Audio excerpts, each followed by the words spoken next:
नमस्कार दोस्तों, मैं बेंगलोर से डॉक्टर इंदु झुंझुनवाला अभ्युदय अंतर्राष्ट्रीय के पटल पर हिंदी पखवाड़े के तहत आज एक खास कार्यक्रम लेकर आप सभी के सामने उपस्थित हुई हूँ और हिंदी से संबंधित जितने भी विषय हो सकते हैं, हमारी मातृभाषा है, हमारी राष्ट्रभाषा है, भले ही ये कानूनन राष्ट्रभाषा न हो, लेकिन जन जन की भाषा है, इसलिए हम सभी के लिए तो हमारी राष्ट्रभाषा ही। और वैसे में ये भाषा किस तरह से हिंदी हमारे जीवन के सभी पक्षों में समाहित है, इसका साहित्य हमें जीवन के अलग अलग पक्षों में किस तरह से निर्देश करता है। और आज के इस वैज्ञानिक युग में अगर मैं बात करूं तो विज्ञान से बेहतर क्या हो सकता है, और अगर उस विज्ञान में बात हिंदी की हो, हिंदी के प्रचार प्रसार में उसका क्या महत्व हो सकता है और किस तरह से विज्ञान हिंदी के लिए प्रेरणादायी हो सकता है और हिंदी के लिए विज्ञान की भूमिका क्या हो सकती है। ये एक बहुत ही, मैं सोचती हूँ कि आज के युग के लिए, अभी के लिए बहुत बहुत जरूरी विषय है। और इस विषय का चयन करने के लिए मैं यशपाल सिंह जी को बहुत बहुत बधाई देती हूँ, अभिनंदन करती हूँ। और आज हमारे बीच इस विषय को लेकर जो बड़े विशेषज्ञ हमारे सामने उपस्थित हुए हैं, सुभाष चंद्र लखेड़ा जी, प्रोफेसर आशुतोष शर्मा जी, सूर्यकांत शर्मा जी और यशपाल सिंह जी, आप सभी का इस मंच पर हार्दिक स्वागत और अभिनंदन करती हूँ। और मुझे ऐसा लगता है कि हमारा ये मंच आज आप जैसे विद्वानों को पाकर के अपने आप को गौरवशाली अनुभव कर रहा है। और मुझे बहुत प्रसन्नता हो रही है कि इतने सुंदर विषय पर आज हम चर्चा करने वाले हैं। और इस चर्चा को जो लोग भी सुनेंगे, कहीं ना कहीं कुछ न कुछ थोड़ा सा दिमाग खुलता है, थोड़ा सा वो कुछ नया सोचने पर हम कुछ नया उनके लिए विचारों के बीज बोकर जाते हैं, जिस पर वो आगे बढ़ सकते हैं। और हमारी अपनी मातृभाषा कहीं ना कहीं पूरे विश्व में अपनी बात को रख सकती है, विज्ञान के जरिए भी। तो चलिए स्वागत, एक बार फिर से आप सभी का स्वागत करते हुए, ज्यादा समय ना लेते हुए, क्योंकि विचारों को सुनना हमारे लिए ज्यादा महत्वपूर्ण है, इसलिए मैं बुलाना चाहूंगी यशपाल सिंह यश जी को कि सबसे पहले वो हमारे आज के विशेष जो अतिथि हैं उनका परिचय दे दे थोड़े में, और उसके बाद कार्यक्रम को आगे बढ़ाएं। यशपाल जी, आपका बहुत बहुत स्वागत है। और यशपाल जी का परिचय जरूर मैं 2 पंक्तियों में दे देती हूँ कि यशपाल जी हमारे अभ्युदय के बहुत सक्रिय सदस्य और हमारी हरियाणा शाखा के प्रमुख हैं। और विज्ञान को लेकर इन्होंने पहली बार हमारे अंदर बीज बोए कि विज्ञान पर भी कविता लिखी जाती है और लिखी जा सकती है। तो ये एक बहुत बड़ी बात थी। और उनकी जो गीता पर जो उन्होंने दोहे लिखे हैं, वो अपने आप में, वो पुस्तक इनकी बहुत बहुत सुंदर पुस्तक बनी है। और अभी इनकी एक नई पुस्तक भी आई है, उसके बारे में हम फिर से चर्चा जरूर करेंगे। तो अभी हम पहुंचते हैं यशपाल सिंह जी यश के पास। जी यशपाल जी। जी नमस्कार सभी को।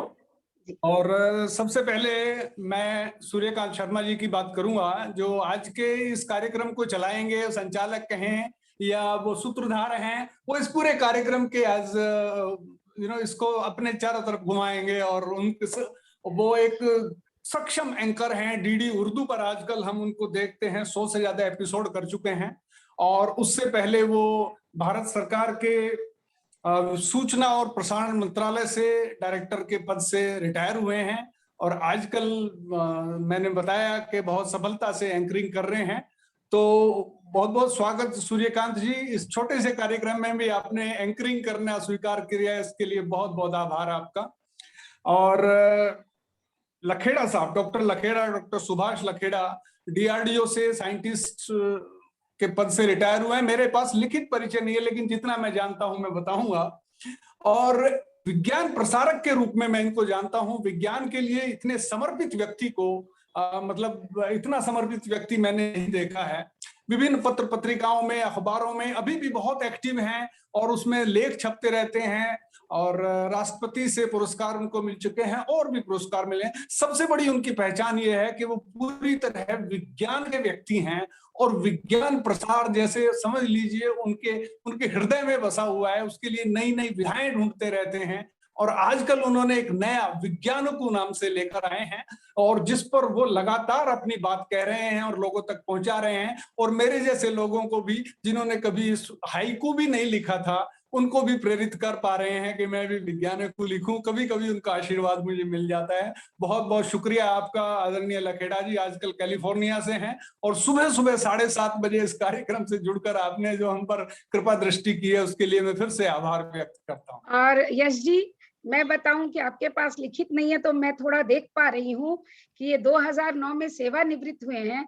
उस समय इन्हें राष्ट्रपति पाटिल जी के हाथों से आत्माराम पुरस्कार मिला है, जो कि मुझे ऐसा लगता है कि ये सबसे बड़ा पुरस्कार होता है इसके लिए, आपके विज्ञान और इन चीजों के लिए।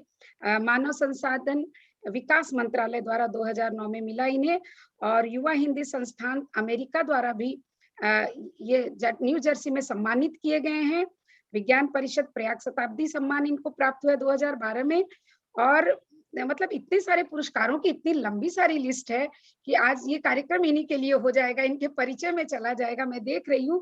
फिर भी मैं चाहूंगी कि बताऊं कि आप लघु कथा, विज्ञानकु लेखन जो आपने बताया और राज्य भाषा के माध्यम से विज्ञान का प्रचार प्रसार ये निरंतर कर रहे हैं, ये बहुत बड़ी बात है कि आप राजभाषा के माध्यम से, और आज हमारा सब्जेक्ट भी, विषय भी यही है, तो ये बहुत बहुत बड़ी बात है।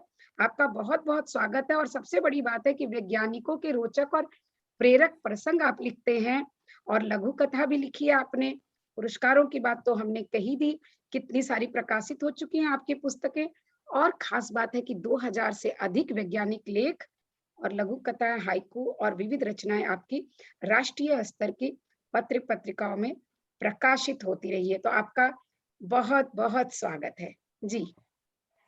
जी, और प्रोफेसर आशुतोष शर्मा जी के बारे में एक्चुअली मेरे पास उनका वो नहीं आया, तो मैं सोच रहा था कि सूर्यकांत जी के पास उनके पूरा वो उनको अच्छे से जानते हैं, वो खुद ही अगर अपना परिचय दे देंगे, क्योंकि सूर्यकांत जी ने इस प्रोग्राम को रन भी करना है। तो मैं तो चाहता हूं कि अब मैं माइक सूर्यकांत जी को दूं, वो अब इस कार्यक्रम को आगे बढ़ाएं। और उससे पहले प्रोफेसर आशुतोष जी का थोड़ा सा परिचय भी देते हैं हम मैंने आपको दिया था। अच्छा, ओके। आशुतोष जी का, आपका माइक ऑफ है। सूर्यकांत जी प्लीज। हाँ, परिचय वैसे मेरे पास भी है, लेकिन अगर आशुतोष जी के पास है तो वो दे ले, कोई दिक्कत नहीं जी। तो सभी का स्वागत अभ्युदय अंतर्राष्ट्रीय पटल पर। और सबसे पहले स्वागत है हमारे प्रोफेसर आशुतोष शर्मा जी का।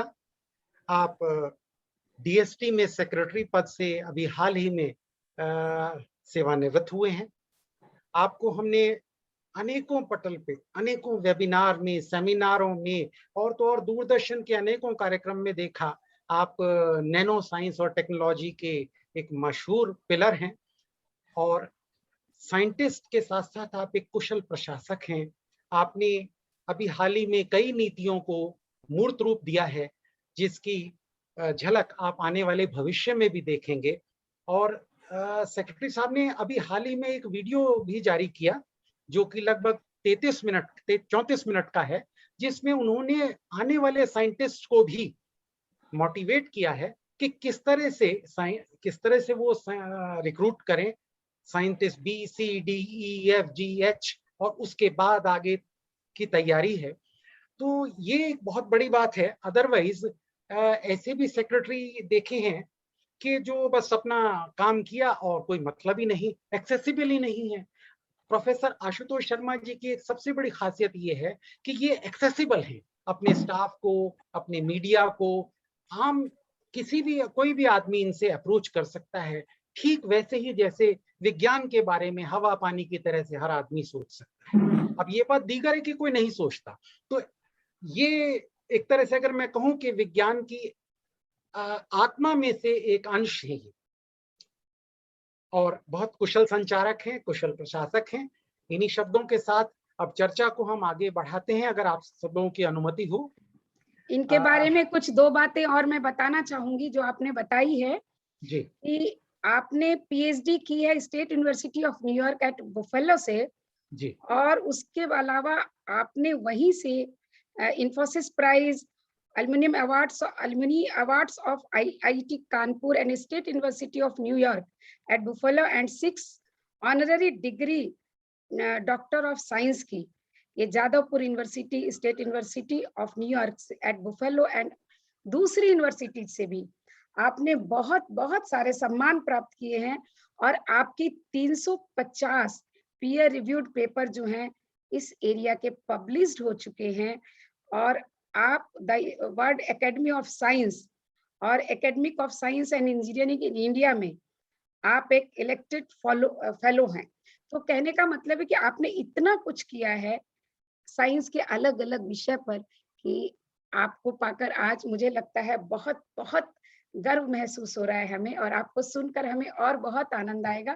तो आपका फिर से एक बार स्वागत है। जी जी। तो आज हम शुरुआत प्रोफेसर साहब से ही करते हैं, और इनसे रिक्वेस्ट करते हैं, क्योंकि आप संचारक भी हैं, आप प्रशासक भी हैं, आप साइंटिस्ट भी हैं, तो ये कॉम्बिनेशन बहुत मुश्किल से आता है। आपने देश विदेश में भी पढ़ाया भी है, पढ़ा भी है, और आगे नीतियों को भी एक मूर्त रूप दिया है। तो सर, अब जब हिंदी राजभाषा से राष्ट्रभाषा की तरफ बढ़ रही है, तो आप इससे कितने सहमत है कि विज्ञान प्रसार में एक सशक्त माध्यम हो सकती है? नमस्कार। जी ये प्रश्न आपने बहुत अच्छा पूछा है। तो इसमें कोई संदेह नहीं है कि अगर हमें बहुत लोगों तक पहुंचना है तो हिंदी उसके लिए बहुत अच्छा माध्यम है। क्योंकि जैसा वैसे एक जटिल प्रश्न है, तो पहले मैं कहूँगा कि न केवल हिंदी लेकिन कोई भी जो मातृभाषा है वो सबसे अच्छा माध्यम है लोगों तक पहुंचने का। तो इसमें खाली विज्ञान की जटिलता ही नहीं, लेकिन जो पूरी हमारा समाज है उसको विज्ञान के बारे में उस तरह की जानकारियां चाहिए जो उनके लिए उपयोगी हों। जैसे कि अभी हमारे अगर देखें चैलेंज क्या है, अभी क्या है, आगे भी क्या होंगे, जैसे कि पर्यावरण के जी बारे में है, जैसे कि हमारे स्वास्थ्य के बारे में है। तो इन सब के लिए बहुत जरूरी है कि समाज तक विज्ञान को पहुंचाना। और अगर आप देखें, जैसा कि 2011 में एक सेंसस हुआ था, तो जो हिंदी भाषी लोग हैं भारत में वो करीब 44% हैं, और अगर दूसरी और तीसरी लैंग्वेज को भी गिना जाए तो 50 के ऊपर परसेंट के ऊपर उनकी संख्या होगी। और भी भाषाएं हैं, जैसे बंगाली 8%, मराठी 7%, तेलुगु 6.7%, गुजराती हैं 4.6% वगैरह, ये सभी भाषाएं हैं। तो कहने का मतलब ये है कि निसंदेह हिंदी भाषी लोग बहुत ज़्यादा हैं। और अंग्रेजी का जहाँ तक नाम लें तो वो उनकी जो अगर फर्स्ट लैंग्वेज देखी जाए तो मेरे ख्याल है 0.1% या ऐसे कुछ बैठेंगे। मेरे को एग्जैक्टली जी पता नहीं है, लेकिन अगर सेकंड और थर्ड लैंग्वेज भी अंग्रेजी के लिए गिनी जाए तो वो करीब 10% के आसपास बैठेंगे। तो अगर इस पहलू से देखा जाए कि एक भाषा जिसके द्वारा हम बहुत लोगों तक पहुंच सकते हैं, तो वो निसंदेह हिंदी है। और लेकिन मैं ये नहीं कह रहा कि जो हिंदी भाषी नहीं है तो वो भी उनको भी हिंदी द्वारा ही विज्ञान समझाया जाए। तो जो भी मातृभाषा है वो सबसे अच्छा है कि उसमें समझाया जाए,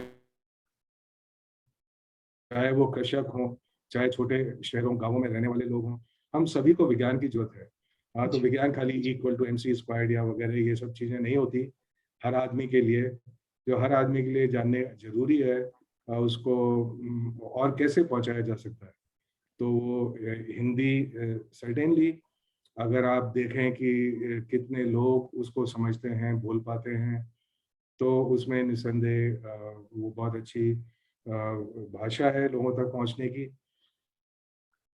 जी लेकिन बहुत मैं ये बहुत भी कहना धन्यवाद। चाहूंगा कि हिंदी का मतलब सिर्फ जी संस्कृत वाली हिंदी नहीं है, जी बोलचाल जी की हिंदी। वो भी थोड़ी थोड़ी बदलती रहती है हर जगह पर, पंजाब में इधर कुछ, हरियाणा में कुछ और, बिहार में कुछ और, यूपी में, तो वो मतलब कि उसका थोड़ा सरलीकरण कर कर और लोगों तक पहुंचा जा सकता है। वो सिर्फ साहित्य की भाषा नहीं है। जी जी। लखेड़ा साहब, आप क्रिएटिव हैं, सृजनात्मक हैं और सालों साल सृजनात्मक हैं, और अभी भी आप शाद हैं, आबाद हैं। आप इसमें कुछ जोड़ना चाहें?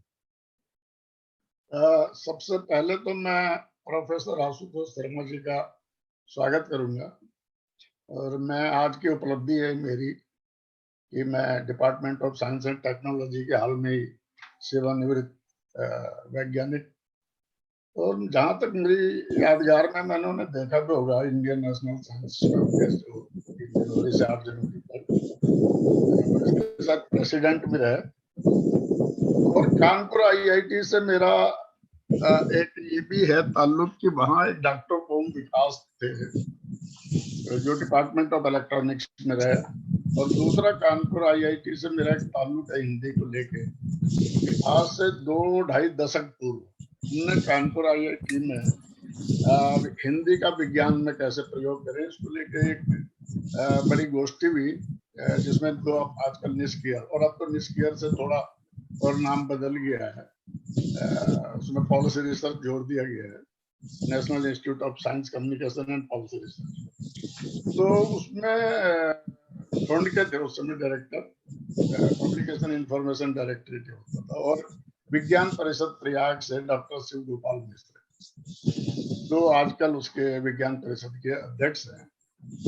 हम सब लोगों ने 2.5 दशक पूर्व वहां पर मुझे वो जो 5 दिन की कार्यशाला थी हिंदी विज्ञान लेखन को लेकर, उसके मिनट्स मैं तैयार करता, जिसे एनबीटी ने बाद में छापने का उपक्रम किया था। तो कानपुर आईआईटी से जो लोग हैं, पहले तो कानपुर आईआईटी का चांद की मिट्टी वहीं पहुंची थी, एक ऐसा आईआईटी, और वहां से डॉक्टर साहब ने किया अपना इंजीनियरिंग, तो उनका स्वागत।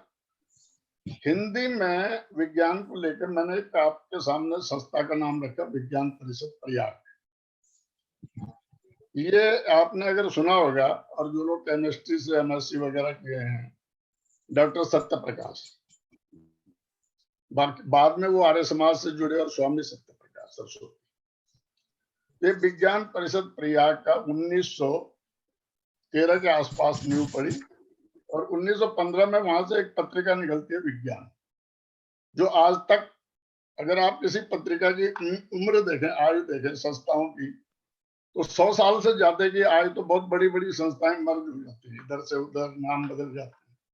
विज्ञान परिषद प्रयाग आज भी इस प्रोसेस में है कि राजभाषा के माध्यम से, राजभाषा मतलब हिंदी, जो संविधान ने 14 सितंबर 1949 के दिन हमारे संसद ने पारित किया था, उसके हिसाब से राजभाषा है, और सूर्यकांत जी को उम्मीद है कि वो राष्ट्रभाषा भी होगी।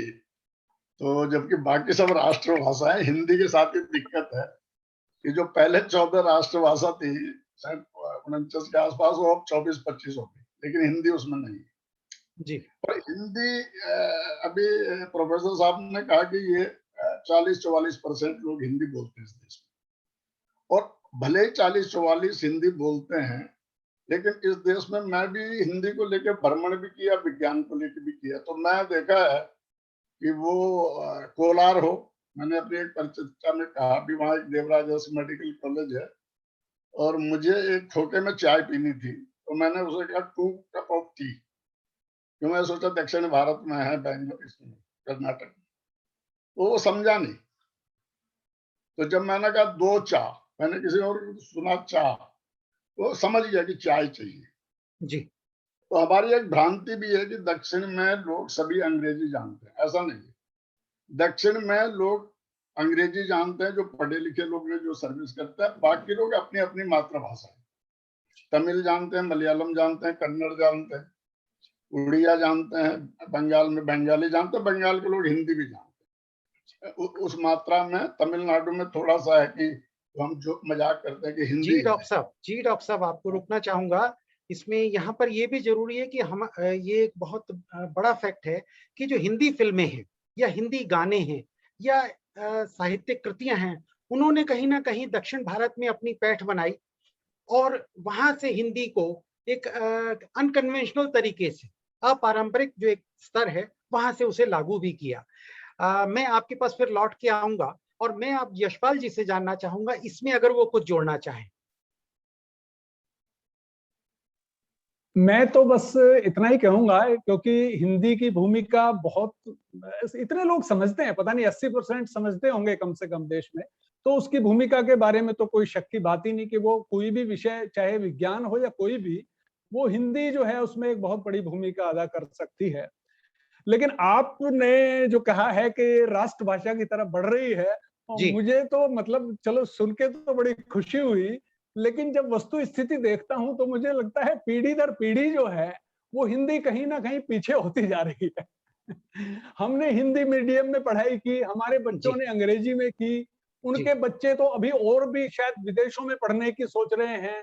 तो अगर मिडिल क्लास और उससे ऊपर का जो हमारा तबका है वो जिस भाषा को अपनाएगा, वो अगर फिर वो, अब ये है कि बोलचाल की भाषा में तो हो सकता है हिंदी और फैल जाए, लेकिन जहां तक साहित्य की बात है, मुझे तो इसमें बड़ी शंका नजर आती है। अब अगर हम देखें तो हिंदी की मैगजीन्स जिनको हम पढ़ा करते थे वो बंद हो गई। हमारे बच्चे चंपक, नंदन, चंदा मामा पढ़कर बड़े हुए हैं, लेकिन अब उनके बच्चे देखते हैं तो वो डिज्नी के कैरेक्टर्स और उनके आसपास की कहानियों को पढ़ रहे हैं। तो ये जो हिंदी की स्थिति है, खासतौर पे जो मध्यम वर्ग और उससे ऊपर, बल्कि अब तो गांव तक में अंग्रेजी के स्कूल खुल गए हैं, तो मुझे तो बड़ा मतलब इसमें, आप कह रहे हैं तो जरूर आपके पास नहीं कोई नहीं, ऐसी मैं इसका बताता हूँ। देखिए साहब, एक बहुत जी बड़ी एक मनोविज्ञान है। अब हर आदमी जो first prime minister of India तो हो नहीं सकता कि जिसके जी थॉट्स ही इंग्लिश में डेवलप होते थे। एक वानगी बताता हूँ, हमने ली है मदद और देशों से, ये पंडित नेहरू के अपनी रिकॉर्डेड स्पीच में है, जिसका अंग्रेजी अनुवाद का प्रभाव आप देख लीजिए हिंदी बोलने में। हमने ली है मदद और देशों से, we have taken help from the other country. तो हमारा देश वो देश नहीं है। हम हो सकता है अपनी मातृभाषाओं में सोचते हो, लेकिन एक बहुत बड़ा भूभाग हिंदी में ही सोचता है। अब आप उसको लाख डिज्नी वर्ल्ड पढ़ा लीजिए, आप उसको कुछ भी पढ़ा लीजिए, लेकिन सोचे समझेगा वो हिंदी में ही। अपने घर में जो बात करेगा वो हिंदी में ही बात करेगा। अगर भारतवर्ष की बात करें तो यहाँ का मिडिल क्लास भले ही इंग्लिश बोल ले, हिंदी इंग्लिश को मिक्स करके बोले, लेकिन सोचेगा वो हिंदी में ही। और जैसा कि प्रोफेसर साहब ने कहा, 44% तो वो हैं जो शुद्ध हिंदी भाषी हैं, 6% वो लोग भी हैं जो दूसरी, सेकंड या थर्ड लैंग्वेज में हैं। तो 50%, तो 50% के बाद का आंकड़ा आगे बढ़ेगा ही, कम नहीं होगा। तो मेरा ये मानना था। अच्छा, यहीं से हम फिर से चलते हैं अब नई शिक्षा नीति की तरफ, क्योंकि उसमें मातृभाषा पे बल दिया गया है। और चूंकि अभी जो हम बात कर रहे थे आंकड़ों के तौर पर, आधा जो एक तरह से हिंदी बोलने वाले हैं। जी जरूर था, अब आप ही बताइए किसका कसूर था। जी, कहीं कोई व्यवधान था। तो अब नई शिक्षा नीति जो हमारी आई है, उस पे मातृभाषा पर बल दिया गया है। और मैं आपको बता रहा था प्रोफेसर साहब की मदद से, जैसा कि इन्होंने अभी और बहुत सही आंकड़े दिए हैं, मैं भी इसको देख रहा था, 50% के करीब जब हिंदी भाषी हैं, तो कहीं ना कहीं बाकी भी इम्पैक्ट जाएगा। तो सर, आपको क्या लगता है कि विज्ञान के प्रसार में जब मातृभाषा पे बल दिया जा रहा है नई शिक्षा नीति में, क्या ये एक नई संजीवनी हिंदी को दे सकेगा, या मातृभाषा को दे सकेगा, विज्ञान को प्रचार प्रसार करने में, विज्ञान को समझने में? किससे पूछा है आपने प्रश्न? आपसे सर, आपसे पूछा है मैंने, प्रोफेसर आशुतोष शर्मा जी से पूछा है। देखिए, इसके दो अलग अलग पहलू हैं। एक तो ये कि जो शिक्षा नीति में कहा गया है कि हमें स्कूली शिक्षा और अपनी प्रारंभिक शिक्षा और कुछ हायर स्टडीज भी मातृभाषा में होनी चाहिए, वो बहुत सराहनीय कदम है। तो उसमें कोई भी संशय नहीं है, क्योंकि जो जिस भाषा में हम सोचते हैं, जिस भाषा में हम लोगों से वार्तालाप करते हैं, उस भाषा में हर तरह की चीज अच्छी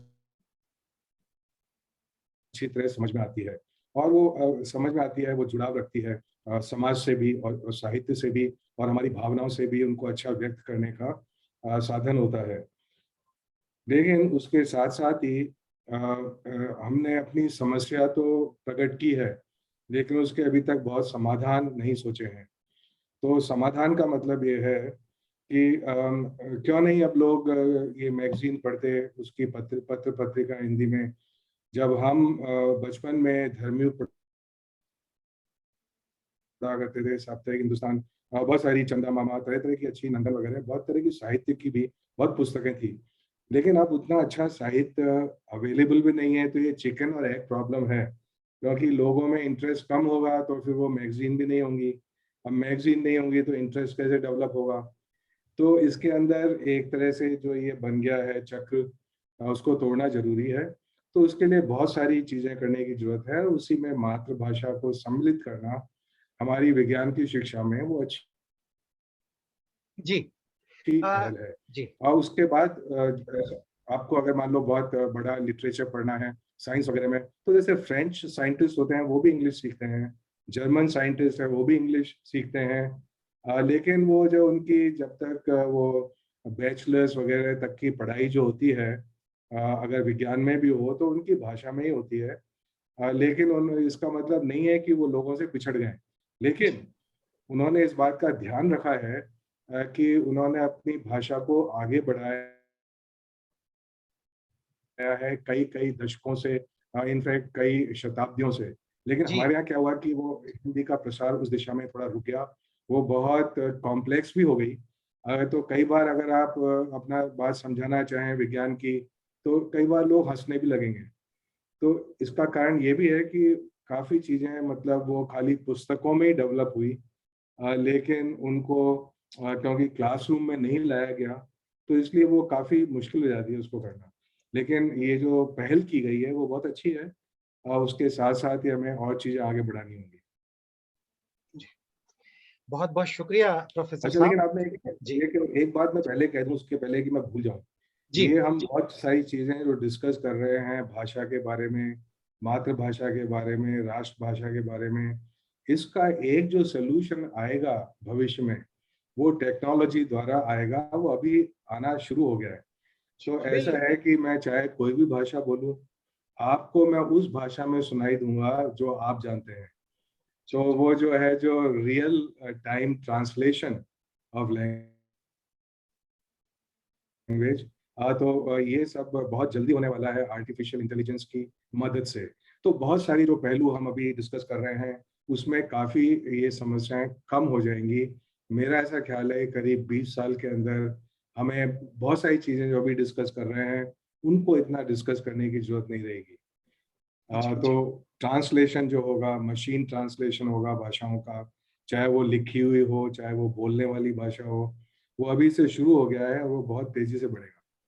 जी जी सर, आपने बहुत अच्छे से इस चीज को एक कन्विंसिंग तरीके से बताया कि टेक्नोलॉजी का भी एक अपना रोल है। और जी हाँ, टेक्नोलॉजी का अपना रोल है, क्योंकि जब आप किसी फॉरेन लैंग्वेज को सीखते हैं तो बहुत पुरानी बात है, लिंग्वा फोन भी हुआ करते थे। अब तो नई टेक्निक आ गई, ये तो एक बाबा आदम के जमाने की बात मैंने कह दी एग्जाम्पल से। और यहीं से हम डॉक्टर लखेड़ा से भी पूछते हैं, क्योंकि आप बहुत समय से यूएस में रह रहे हैं इस वक्त, और एक आपकी एक अंतर्दृष्टि है। आपने नई शिक्षा नीति को आपने भी वहां देखा, सुना, समझा होगा, भारतीय परिवारों में भी इसको देखा, समझा होगा। इस पर आप कुछ कहना चाहें डॉक्टर लखेड़ा?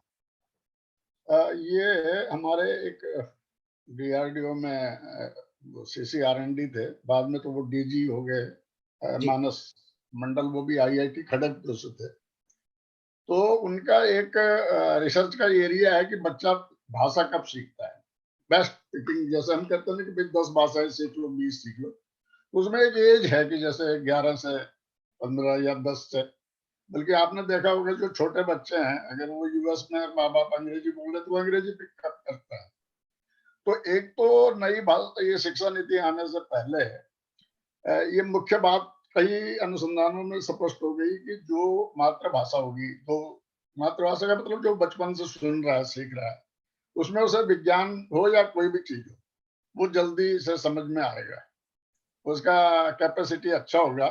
मैं दो चीज उसी से रिलेटेड कर दूं जो प्रोफेसर साहब ने कही, मैंने उनका विधायी भाषण भी सुना, सहयोग बस जी युवाओं को मौका दें हिंदी के साथ 44-40% वाली एक बात उन्होंने एक बहुत अच्छा भी कह दिया कि टेक्नोलॉजी आएगी दिस एंड दैट। मैं एक बड़ी बात आपसे कहूंगा, एक बार हमारे संस्थान में साहित्यकार रामदास मिश्रा है, ऐसा नाम है, काफी लिखते हैं, काफी एज वाले आदमी हैं। तो उनसे हमारे एक वरिष्ठ थे, उनकी अब डेथ हो गई, वो डायरेक्टर ही समझ लीजिए आप। तो उन्होंने कहा जी हम अंग्रेजी में इसलिए लिखते हैं, ये ऑफ द रिकॉर्ड बात हो रही है डायरेक्टर के कमरे में, कि हम अंग्रेजी में इसलिए लिखते हैं कि अंतरराष्ट्रीय स्तर पर हमारी पहचान है। अच्छा, मेरा टेम्परामेंट शुरू से हिंदी को लेकर थोड़ा सा पजेसिव है, मतलब मिशन टाइप है। ये नहीं है कि हिंदी की बात करके 200-400 रुपए जेब में डाल लिया हो गया। तो मैंने उन्हें कहा कि जो आप इनसे कह रहे हैं रामदास जी से कि हम इसलिए लिखते हैं कि दुनिया हमें पढ़े अंग्रेजी में, तो ये गलत है। आप आज एड्स का एक इलाज एड्स बड़ी चर्चा में था, एड्स का एक इलाज निकालिए और शोध पत्र भोजपुरी में लिखिए, कल वो दुनिया की सभी भाषाओं में ट्रांसलेट हो जाएगा। लेकिन जब आप मौलिक कुछ नहीं करेंगे, आपका अनुसंधान ही मौलिक नहीं होगा, तो आप उसे अंग्रेजी में लिखो, फ्रेंच में लिखो, जर्मन में लिखो, लैटिन में लिखो, आपकी दुनिया में कोई कीमत। दूसरी बात आपको बताऊं, हिंदी को लेकर दोनों ही चीजें, क्योंकि मैं तो हिंदी का पक्षधर हूँ, मेरे लिए मिशन है। मैंने अपने डायरेक्टर से कहा था, और वो प्रोफेसर आशुतोष शर्मा ने नाम सुना होगा, डॉक्टर सिल्वा मूर्ति, वो आजकल, हाँ, क्योंकि डीएसटी से हमारा बड़ा इंटरेक्शन रहा बीच में। तो मेरा थ्योरी ये है कि हम कहते हैं एक तरफ की हिंदी जो है 44%, 40%।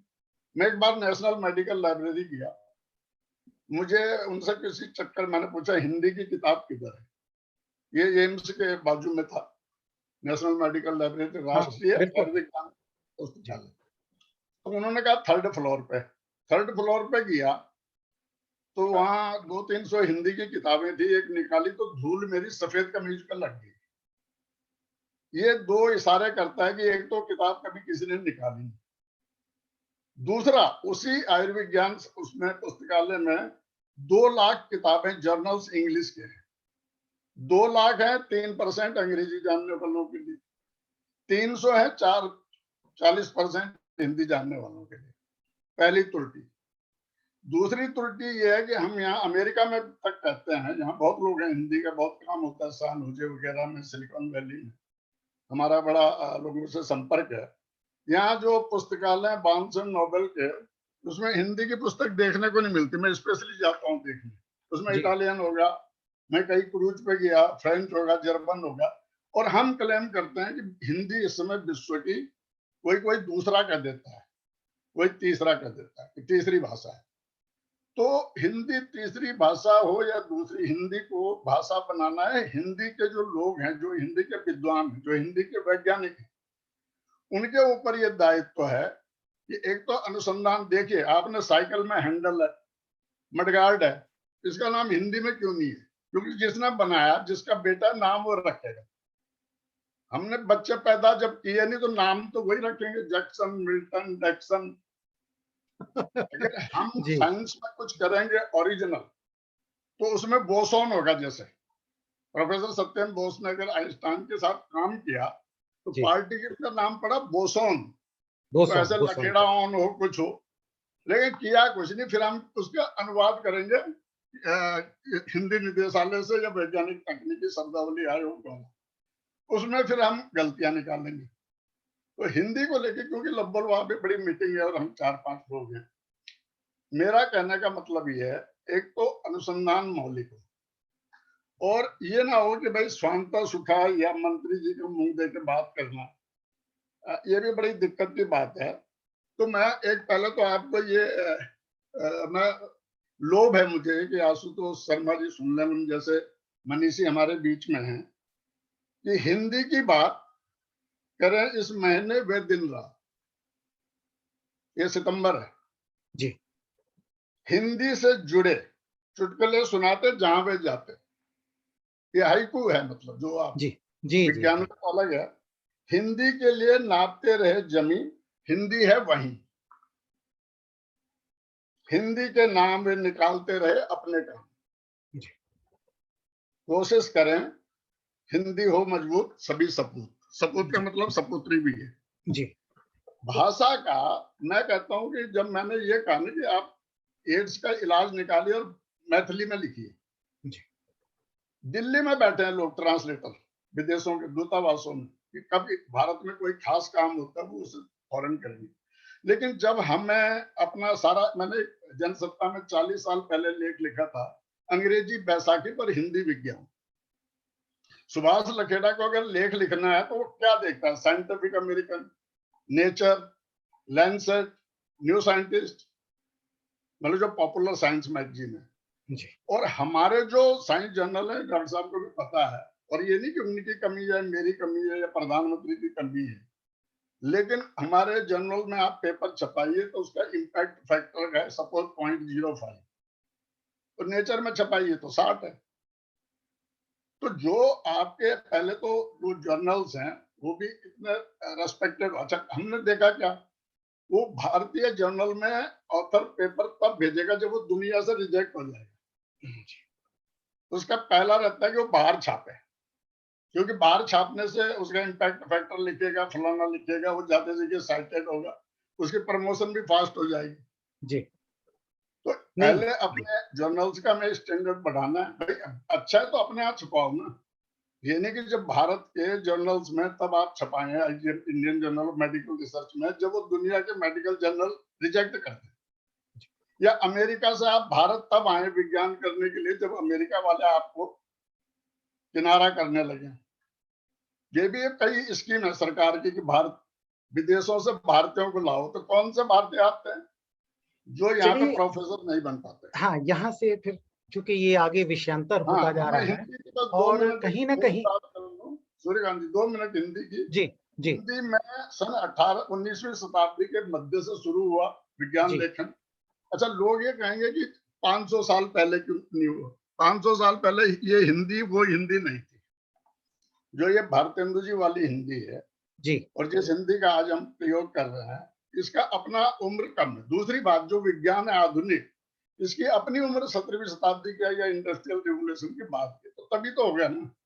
जब जो आधुनिक विज्ञान है उसकी अपनी उम्र 200-250 साल, तो उस आधुनिक विज्ञान और हिंदी की अपनी उससे थोड़ी कमी है। तो हिंदी में विज्ञान लेखन बहुत हुआ।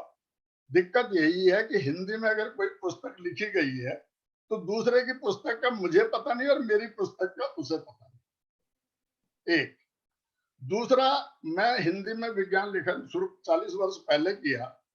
किसी भी इंटरव्यू में अगर मैं ये कह दूं, मुझे इंस्ट्रक्शन होता था, मैं नहीं कहूँगा कौन देता था, कि मैं हिंदी की बात ना करूं। ये कई लोगों द्वारा अच्छा गुण नहीं माना जाता कि आप हिंदी में विज्ञान करें, लिखें, और वो भी जब हम घर पे लिखते थे, दफ्तर में नहीं। क्योंकि ये एक अच्छी किस्मत की बात रही कि अगर हमने हिंदी का काम किया, हमने साइंस में उसका कहीं आंच नहीं आने दिया। बहुत ये नहीं, बहुत हिंदी की बहुत नेतागिरी प्रशंसनीय बात है जी। हिंदी की नेतागिरी करो कुछ नहीं। हमने किया, शिद्दत से किया, रात जाग के किया, होल नाइट जी। और वो चीजें लिखी जो रेफरेंस आर्टिकल कर सकते हैं। ये नहीं कि उधर से निकाला और ट्रांसलेट कर दिया या गूगल में डाला और ट्रांसलेट कर दिया। जो लिखा 20-50 किताबों को पढ़ के लिखा। कोई उसे रेफरेंस में देना चाहे, मैं किसी को बताया था, मैं पार्किंसन पे एक आर्टिकल लिखा जो भारत से फर्स्ट प्राइज मिला। एक बार मैं एक कॉन्फ्रेंस में था, वहां एक इनवाइटेड टॉक थी पार्किंसन पे, वो डॉक्टर थे, ही वाज एमडी। मैं इस लाइन में क्लिनिशियन नहीं हूँ। उनका अंग्रेजी में जो पार्किंसनिज्म पे उन्होंने बोला उतना ही मेरे आर्टिकल में हिंदी में मौजूद था। लेकिन इसकी तरफ किसी का ध्यान, वो ठीक है, भारत वालों ने प्रथम पुरस्कार दे दी, 92 की बात होगी जी। तो हम लोगों को, हिंदी के लोगों को हिंदी का नेता नहीं बनना है। एक हिंदी की नेतागिरी भी होती है ना। जी जी जी। हमें करना है हिंदी में सृजन। और हमारे वैज्ञानिकों को ये ना हो कि श्याम रुद्र पाठक हो गए, उन्होंने, या मैं देख रहा था मुरली मनोहर जोशी जी ने अपना थीसिस हिंदी में सबमिट किया था फिजिक्स का, डॉक्टर जोशी ने। तो ऐसा नहीं होना चाहिए कि जब आप गिनने लगे तो 4 नाम लोग करें, लोग अपना थीसिस हिंदी में लिखें। हम, डॉक्टर साहब ने बहुत अच्छी शुरू में बात कर दी भारत की सभी भाषाओं का हम सम्मान करते हैं। तमिल वाले तमिल में ग्रास रूट तक विज्ञान पहुंचाएं, मलयालम वाले मलयालम में पहुंचाए, कोई दिक्कत नहीं। हिंदी वाले हिंदी में पहुंचाए, एक वैज्ञानिक इससे जुड़े और ये इंटरव्यू की भी एक भाषा हो, साक्षात्कार। डॉक्टर बंश बहादुर त्रिपाठी थे आईआईटी दिल्ली में, फिजिक्स के हेड किसी जमाने में, मैंने उनका लेक्चर कराया था अपने यहाँ। मैं बहुत लोगों से जुड़ा था, धीरेन्द्र शर्मा जी का कराया था, ये पुराने लोग हैं। बंश बहादुर त्रिपाठी जी ने यूपीएससी में एक इंटरव्यू में फिजिक्स अच्छा, यहीं से हम आगे थोड़ा सा चलें। ये बहुत अच्छी बात आपने कही। चूंकि आपके पास एक अनुभव का खजाना है और हमें पुराने और नए को लेकर के, वर्तमान परिदृश्य को लेकर के भी चलना है। आपने बहुत सही कहा कि हिंदी की लेखन की नेतागिरी भी होनी चाहिए। इस माध्यम से आप ये भी कहना चाह रहे हैं कि जो हिंदी में लिखा जा रहा है उसको आम जन तक पहुंचना चाहिए। इसमें कहीं ना कहीं प्राइवेट और जो सरकारी तंत्र है वो मिल करके काम करे। अच्छा सर, प्रोफेसर आशुतोष शर्मा जी, यहीं से एक बात मेरे जहन में आई, वो ये कि जब बच्चा पढ़ना शुरू करता है, पहली, दूसरी, तीसरी, चौथी, पांचवी तक, तो भाषा से तो उसका संपर्क होता रहता है। लेकिन साइंस जाकर के 9th में या 8th ऑनवर्ड एक सीरियस सोची जाती है। तो क्या ऐसा नहीं हो सकता कि हम इसे प्राइमरी स्तर पर ले आएं? क्योंकि जैसे जैसे वो भाषा सीखे वैसे वैसे विज्ञान के और तथ्यों को सीखे, तो कहीं ना कहीं जब वो हिंदी मीडियम की तरफ आएगा या विज्ञान को हिंदी में अभिव्यक्त करना चाहेगा, एक्सप्रेस करना चाहेगा, क्या ये प्रपोजिशन आगे प्रैक्टिकल है? नहीं, बिल्कुल प्रैक्टिकल है। इनफैक्ट मैं अपना अनुभव बताऊं जी। तो मैंने 11वीं क्लास तक जो किया था स्कूल में, तो 1 साल मैं हिंदी मीडियम में पढ़ता था, 1 साल इंग्लिश मीडियम में। वो ऐसा इसलिए हुआ क्योंकि मेरे पिताजी की जो जॉब थी वो ट्रांसफर होता रहता था। तो कभी छोटे शहर में गए, बड़े शहर में गए, जी। और क्योंकि वो थोड़े क्या कहते हैं उन्हें, ऑनेस्ट ऑफिसर थे, तो जल्दी जल्दी ट्रांसफर होता था। तो इसलिए मैंने देखा कि मस्तिष्क का विकास ज्यादा अच्छा होता है अगर आप कम से कम 2 भाषाओं में सीख सकें। इसमें उसका ये वैज्ञानिक अध्ययन भी किया गया है कि अगर आप ज्यादा भाषाएं सीख पाएं तो उससे मस्तिष्क का विकास बहुत अच्छा होता है, अनुभव बढ़ जाते हैं। अच्छा, दूसरी बात यह है कि हमें 2 चीजें हैं अलग अलग, उनके जी। बारे जी। में थोड़ा अलग अलग विचार करना होगा। एक तो यह है कि जो मौलिक शोध होता है हायर एजुकेशन में, वो ऐसा है कि पूरी दुनिया में करीब करीब अंग्रेजी का बोलबाला है। जो जर्मन साइंटिस्ट हैं, फ्रेंच साइंटिस्ट हैं, साउथ कोरियन हैं, जी। चाइनीज हैं, जापानीज हैं, वो सभी अच्छे से अच्छा शोध अपना अंग्रेजी में ही प्रकाशित करते हैं ना। दूसरी चीज यह है कि लेकिन जो मौलिक शोध होता है वो विज्ञान का बहुत छोटा भाग है। वो करीब, अगर आप भारत में देखें कितने साइंटिस्ट हैं, एक्टिव साइंटिस्ट जो शोध करके पब्लिश करते हैं, 1 लाख से कम है। और हमारी पॉपुलेशन क्या है, 130 करोड़। तो अगर हम सिर्फ शोध पे ही अपना फोकस करें तो मेरे विचार से उतनी उसकी बहुत जरूरत नहीं है। हमें विज्ञान तक एक्चुअली समाज के हर तबके तक पहुंचाना है। वो उसमें हमारी स्कूली शिक्षा भी है सम्मिलित, उसमें हमारी जो कॉलेज की शिक्षा है वो भी है सम्मिलित, लेकिन बाकी सभी लोग सम्मिलित हैं। तो उसके अंदर बजाय कि हम उसमें बहुत ही उसको हायर एंड पे फोकस करें और उसमें उलझ जाएं, पहले अगर हम अपनी नींव को मजबूत कर लें, तो जैसा आपने कहा कि वो इसीलिए मैंने ये प्रश्न किया आपसे। प्राइमरी स्कूल है, स्कूली शिक्षा है, और जो हमारा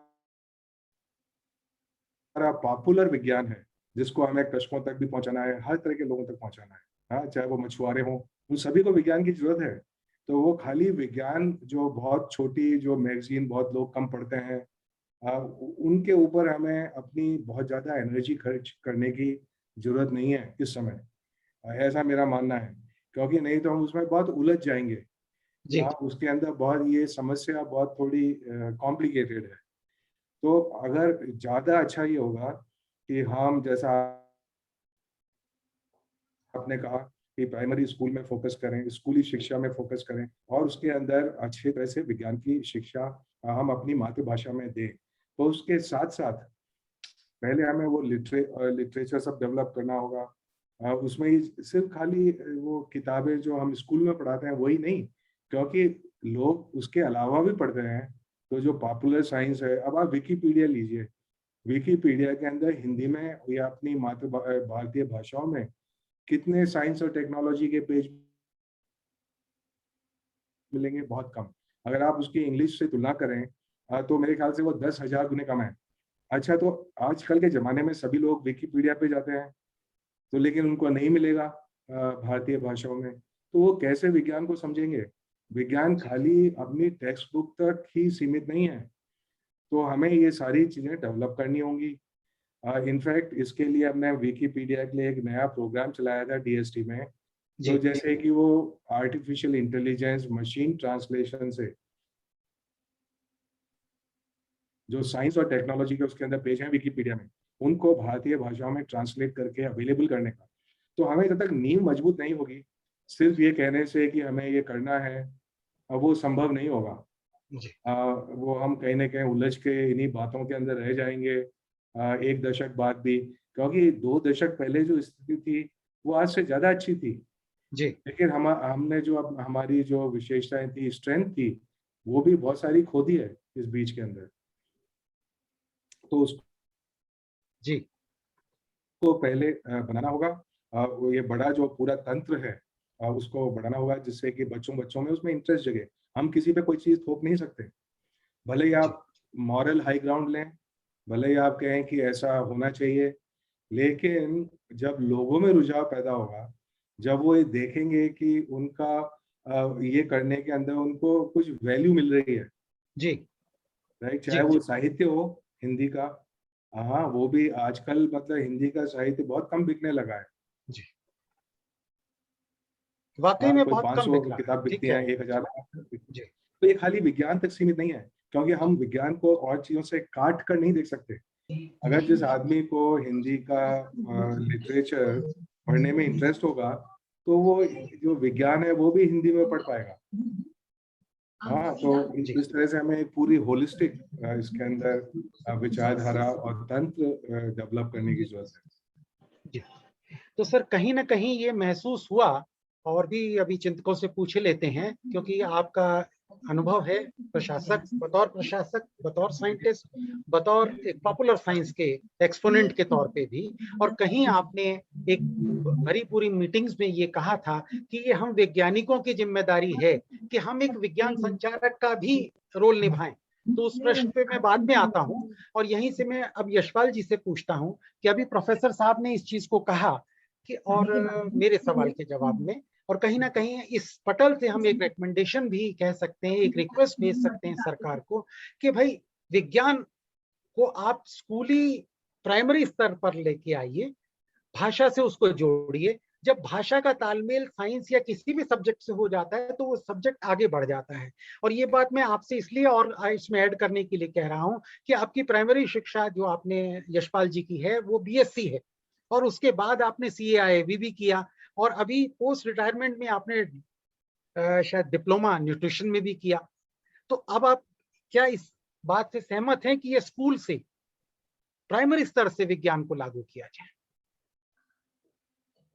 जी, मैं अपनी बात कहूँ ना, ओके, मेरा तो देखिए मानना है साहब कि प्राइमरी शिक्षा तो होनी ही आपकी मातृभाषा में चाहिए, चाहे विषय कोई भी, वो विज्ञान हो, भूगोल हो, इतिहास हो, गणित हो। अभी मैं देख रहा हूँ गांव में जिस तरह अंग्रेजी स्कूल खुल गए, बच्चों को स्ट्रगल करते देखता हूँ, मुझे तो बड़ी दया आती है। हमारे दिन बहुत अच्छे थे इसके मुकाबले में। जी हाँ, बिल्कुल ठीक कह रहे हैं आप। और आपने कहा कि विज्ञान का परिचय बहुत छोटी अगर एज में हो जाए तो ये तो बहुत अच्छी बात है। देखिए हमारे यहाँ अब कविताएं अगर हम याद करें तो वो चंदा मामा के वो सिलवा दो उनका एक झिंगोला, अब उसमें कोई विज्ञान की बात नहीं आ रही है, एक अलग तरह से इमेज बनती है। मैं एक कविता, क्योंकि मैं तो कविताएं लिखता हूं, मेरा इतना ही विज्ञान पे अगर कह सकते हैं काम है, तो मैं एक छोटी सी कविता जो मैंने बच्चों के लिए लिखी है जिसमें विज्ञान कम से कम उन तक पहुंच जाए, वो मैं आपके सामने एक मिनट में रख देता हूं। बिल्कुल सुना जाए। कि चाहे जितनी सर्दी है, सूरज को हमदर्दी है, गरम धूप ले आता है, खिड़की पर छा जाता है, जग उजियारा करता है, हर अंधियारा डरता है। आगे कहता हूं जी कि नदियां नाले गागर हो या फिर खारा सागर हो, नदियां नाले गागर हो या फिर खारा सागर हो, जी सबका ताप बढ़ाता है, जल को भाप बनाता है, बहुत सुंदर। और जो बादल बन जाता है और सबकी प्यास बुझाता है। जी, तो यहीं से हम चलते हैं प्रोफेसर लखेड़ा के पास और इनसे पूछते हैं कि हाइकू या विज्ञान को कोई हमें बता दें, फिर आपके सुनने के बाद फिर हम अगले प्रश्न पर चलें। ये बहुत बड़ा संयोग है कि मैं सोच रहा था कि जब आप मेरे से पूछेंगे तो मैं ये कविता बताऊंगा, सिलवा दो माँ मुझे ऊन का मोटा एक। क्योंकि जो कविताएं बाल पुस्तकों में हैं वो जी उसमें बुराई उस शताब्दी के जब चांद पे आदमी उतरा नहीं था, जब चंदा मामा दूर के वाली बात थी।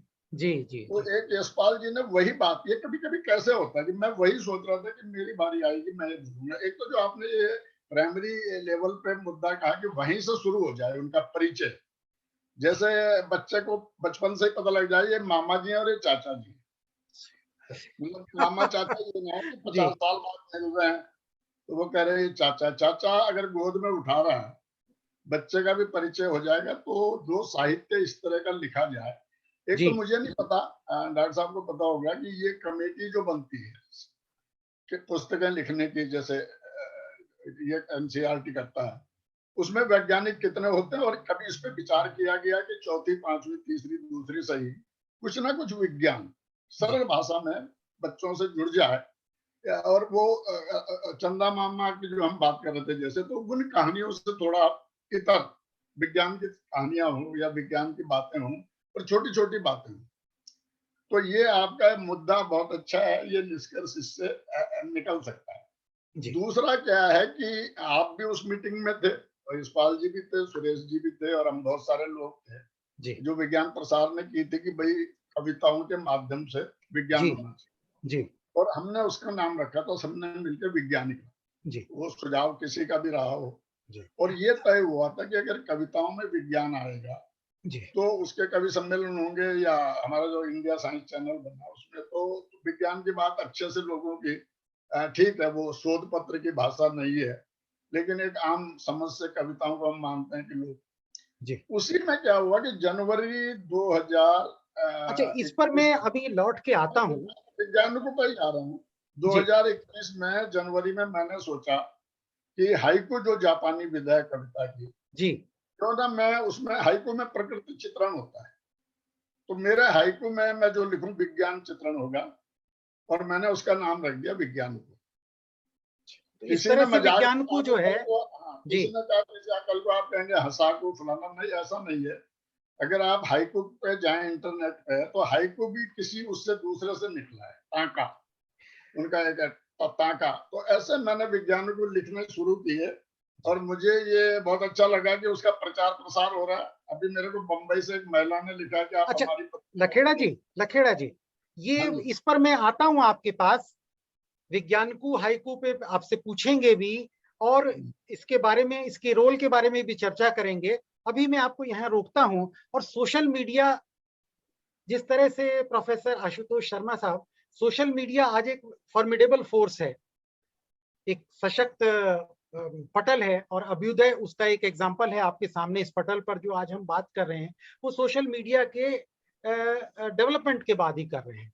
और अक्सर जैसे हिंदी में भाषा से साहित्य चलता है, हिंदुस्तानी अंदाज में पहले भाषा फिर साहित्य और फिर विज्ञान, ये एक परंपरा सी रही है।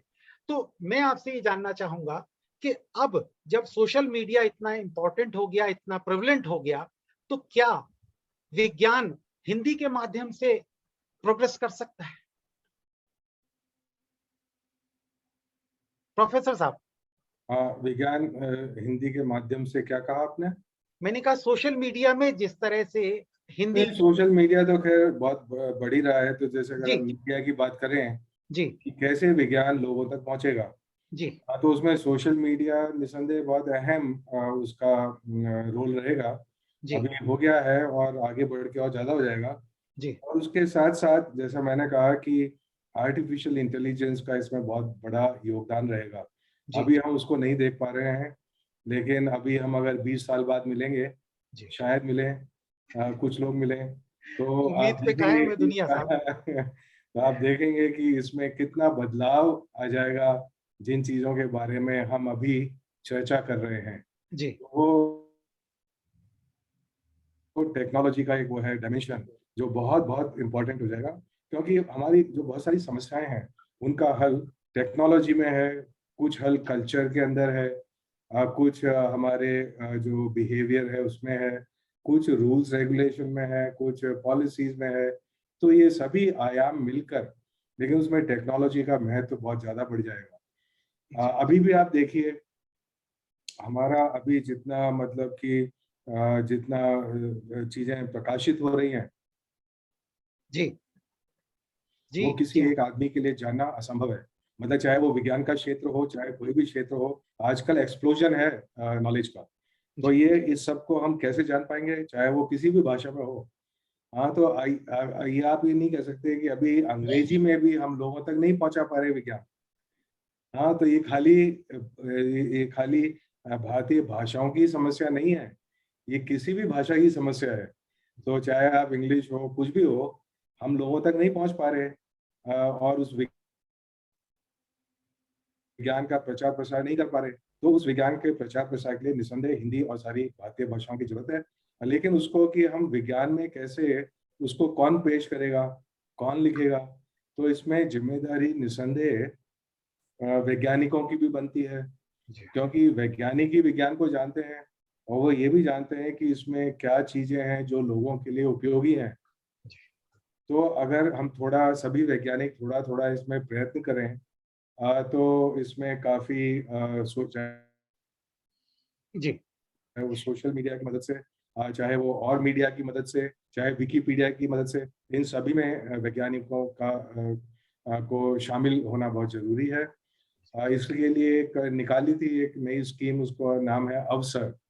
जी अब हाँ अवसर अवसर एक एक्रोनिम है। तो हमने यही कहा कि जो लोग पीएचडी कर रहे हैं, जो लोग पोस्ट डॉक शिक्षा कर रहे हैं, वो सब अपने पॉपुलर विज्ञान का लेख लिखें। तो हमारे पास करीब हर साल 5,000 लेख उस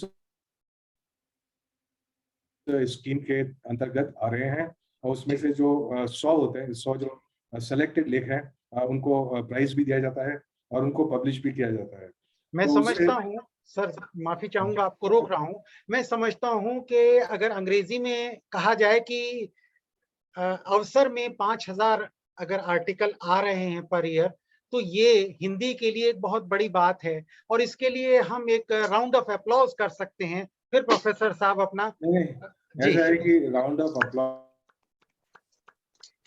के पहले मैं आपको बता दूं कि 5,000 एंट्रीज हैं, एक प्रश्न सिर्फ किसी हिंदी में दर्शक नहीं है। ने पूछा है और वो फेसबुक सिर्फ पर। हिंदी में नहीं है, ये जो चॉइस है वो हम लेखक को ही देते हैं। वो चाहे तो किसी भी भाषा में इसको इसमें लिख सकते हैं। तो उसमें हिंदी की भी हैं कुछ 100, लेकिन जो 5,000 हैं वो अलग अलग भाषाओं में है। जी बहुत बहुत एक शुक्रिया। जी सूर्यकांत जी आप जी, कुछ मैं कह रही आपको थी। टोकना चाहूंगी। जी जी, एक प्रश्न किसी ने पूछा है फेसबुक पर आपकी बातें सुनकर जी कि सोच समझ हाँ, हिंदी है, जैसा कि आपने कहा कि हम सोचते हिंदी में हैं, पर जी आगे हायर लेवल पर अंग्रेजी आ जाती है। जी विज्ञान की हायर पढ़ाई हिंदी में तो नहीं होती, तो जी बच्चे की उस हिंदी सोच का क्या हो सके, तो यह पूछा जाए या आपसे पूछा गया है कि हायर लेवल पर क्या हिंदी से पढ़ाई की व्यवस्था है? इस बारे में मैं समझता हूँ कि एक अच्छा एग्जाम्पल आशुतोष जी ने, प्रोफेसर आशुतोष जी ने अपनी फेसबुक में दिया था एक उसमें, कि बचपन में इन्होंने अनेकों साहित्य पढ़े हिंदी माध्यम से, अभी भी आपने बताया। तो मैं समझता हूँ इसका सबसे अच्छा जवाब अगर प्रोफेसर आशुतोष शर्मा दें तो मुझे बहुत खुशी हो। हाँ, देखिए ऐसा है कि अभी नहीं, एक मैं सीधा जवाब दूं तो जो हायर एजुकेशन है, जो कि विज्ञान और तकनीकी की एजुकेशन है, उसमें भारतीय भाषाओं में बहुत सारा साहित्य अभी अवेलेबल नहीं है, तो उसको भी बढ़ाने की जरूरत है। आप ओवरनाइट तो नहीं कर सकते चालू, तो उससे तो हानि ज्यादा होगी। तो अगर हमें ये ऐसा है कि इसके लिए एक स्ट्रेटेजी की जरूरत है और धीरे धीरे उसको विकसित करना है। जी। और मैं इसमें ये लेकिन भी दूसरी जोड़ना बात मैंने जो कही कि जो शोध होता है जिसको रिसर्च कहते हैं, उसमें तो बहुत कम लोग सम्मिलित होते हैं। तो अभी भी वो जो क्षेत्र है वो बहुत ग्लोबल है, तो उसके अंदर अभी अंग्रेजी का बहुत ज्यादा बोलबाला है। हाँ, तो हमें जो रियलिटी है वर्ल्ड की वो भी समझ के चलना है। We should not be militants. अच्छा, तो इसमें ऐसा है कि जहाँ हिंदी को बढ़ाने की बहुत ज्यादा जरूरत है, जिससे हमें बहुत ज्यादा लाभ इमीडिएटली होगा, हम उस पर फोकस करें। तो जैसा ऐसा है कि मैंने बताया कि पढ़ाई हाई स्कूल तक हिंदी में की ज्यादातर, और उसके बाद आईआईटी में गए, उसके बाद जो भी कुछ किया तो उसके लिए हो सकता है कि अंग्रेजी की जरूरत पड़ी, सीख ली। तो इसमें ये नहीं है कि मतलब कि आप सीख नहीं सकते बाद में। लेकिन जो हमारी जड़ें हैं वो मजबूत होने की जरूरत है, और वो जड़ें से मेरा मतलब सिर्फ भाषा से ही नहीं है। भाषा के द्वारा जो हमारी सामाजिक जड़ें हैं, जो हमारी सामाजिक समझ और जो जी। हमारी सांस्कृतिक समझ पैदा होती थी, और वो भी बहुत ज्यादा आवश्यक है। तो सिर्फ भाषा का मतलब सिर्फ भाषा ही नहीं है। भाषा का मतलब संस्कृति है, भाषा का मतलब सब लोगों से जुड़ना है। भाषा के द्वारा हमारे जो भाव हैं वो अलग अलग कल्चर में अलग अलग होते हैं। तो कई सारे तो शब्द ही नहीं होते कई लैंग्वेजेस के अंदर, उसका वो मतलब भी नहीं समझ सकते। बहुत सारे शब्द हैं हिंदी में जिनका आपको पर्याय नहीं मिलेगा अंग्रेजी के अंदर। तो भाषा का मतलब सिर्फ भाषा ही नहीं भाई, ये सारे आयाम हैं भाषा के। उसके लिए भाषा पे ध्यान देना बहुत जरूरी है। जी। अच्छा, इसमें मैं एक चीज और जोड़ना चाहूंगा कि देखिए, आपकी अंडरस्टैंडिंग तो आपकी मातृभाषा में होगी, भले वो मीडियम में अवेलेबल नहीं है। आप कितनी भी अंग्रेजी दां हो जाइए, आप कितने भी फ्रेंच दां हो जाइए, जर्मन दां हो जाइए, लेकिन समझेंगे तो अपनी भाषा। मैं लंदन बुक फेयर में गया, मैं फ्रैंकफर्ट बुक फेयर में गया, मैंने वहां स्पेशली इन जर्मन धारा प्रवाह संस्कृत और हिंदी बोलते हुए लोगों को देखा है। लेकिन जब मैंने उनसे पूछा कि आप इसको समझा कैसे, कितनी फ्लुएंसी कैसे लाए, कहते मेरी मदर टंग बहुत मजबूत है। तो अगर आपकी मदर टंग मजबूत है, अगर आपका, जैसा कि प्रोफेसर साहब ने बिल्कुल वजह फरमाया, सही कहा कि अगर आपकी अंडरस्टैंडिंग बेहतर है तो आपको सब कुछ आ जाएगा। अच्छा, यहीं से अब हम चलते हैं इसके साइंस के एक पॉपुलर साइट की तरफ। हमारे डॉक्टर सुभाष चंद्र लखेड़ा जी अभी बता रहे थे हाइकू और विज्ञान कू में। तो पहले तो सर मैं जानना चाहूंगा हाइकू क्या है, विज्ञान कू क्या है, और ये दोनों एक दूसरे से कैसे अलग है? मैं अपनी बात शुरू करूं, और वो क्योंकि ये बड़ा विशाल है, जैसे कहते हैं ना कि अगर दिनों भी महीनों भी बात करेंगे कम होगा। पर मैं प्रोफेसर साहब की एक बात से जो विकिपीडिया की उन्होंने बात की उसका एक ताजा उदाहरण देता हूँ। ये विज्ञान परिषद प्रयाग के इस समय प्रधानमंत्री हैं प्रोफेसर शिव गोपाल मिश्र। मैं अचानक अभी विकिपीडिया में देख रहा था तो वहां पर शिव प्रकाश मिश्र लिखा हुआ, शिव गोपाल मिश्र की जगह डॉक्टर शिव प्रकाश मिश्र। तो विकिपीडिया का अपडेटिंग की भी जरूरत होनी चाहिए। कोई किसी ने, जब मैंने लिखा फेसबुक पे तब कुछ मित्रों ने उसे करेक्ट किया, क्योंकि मुझे उतना आता नहीं था कि मैं विकिपीडिया। लेकिन एक तो हमें विकिपीडिया में अगर हम हिंदी के लिए खोलते हैं तो हमें मिलना चाहिए। एक मेरा सुझाव उन्हीं की बात से जुड़ा हुआ है, जितनी भारत सरकार की विज्ञान पत्रिकाएं, देखिए प्राइवेट वालों को हम कह नहीं सकते, जो भारत सरकार की विज्ञान प्रगति से लेकर आविष्कार से लेकर जितनी विज्ञान पत्रिकाएं हैं, वो अब हम उस लालच को छोड़ दें कि बिक्री से कितना पैसा आ रहा है। वो इंटरनेट पे अवेलेबल होनी चाहिए निःशुल्क। क्योंकि आपको अगर देश में, मुझे जुकाम पे चाहिए तो मैं कॉमन कोल्ड पे इंग्लिश में तो बहुत मिल जाएंगे चैप्टर के चैप्टर। और मैंने कभी लिखा हमें जुकाम क्यों होता है, अच्छा लिखा, बड़ा रिव्यू टाइप का है, पर वो इंटरनेट पर नहीं है, क्योंकि जिस पत्रिका में छपा उसका इंटरनेट से लेना देना नहीं। तो एक ये बात करके मैं अब अपनी हाइकू और विज्ञान को जी ये हाँ, वाला, क्योंकि ये समय की जो आप याद रखिए कि विज्ञान पत्रिकाओं में जो छप रहा है वो निःशुल्क सरकार को थोड़ा सा इसमें कर देना चाहिए। हम इतना टीए डीए में खर्च करते हैं सेमिनार हो रहे हैं, फलाना हो रहा है, पत्रिका आए, कोई खरीदे वो तो ठीक है, हार्ड कॉपी, अदरवाइज उसी महीने वो इंटरनेट पर चली जानी चाहिए, ताकि हमेशा के लिए हिंदी का कुछ जो छप रहा है वो लोगों के सामने। अब मैं हाइको वैज्ञानिकों की बात आपसे कर रहा हूँ, तो इसमें मैं आपको ये बता रहा था कि मैंने ये सोचा कि वैज्ञानिकता में तो जैसे यशपाल जी, सुरेश नीरव जी, दूसरे कई कवि हैं, महिलाएं भी हैं, ये चल पड़ा है, मतलब ये कविताओं का होता है उसमें इंडिया साइंस चैनल में।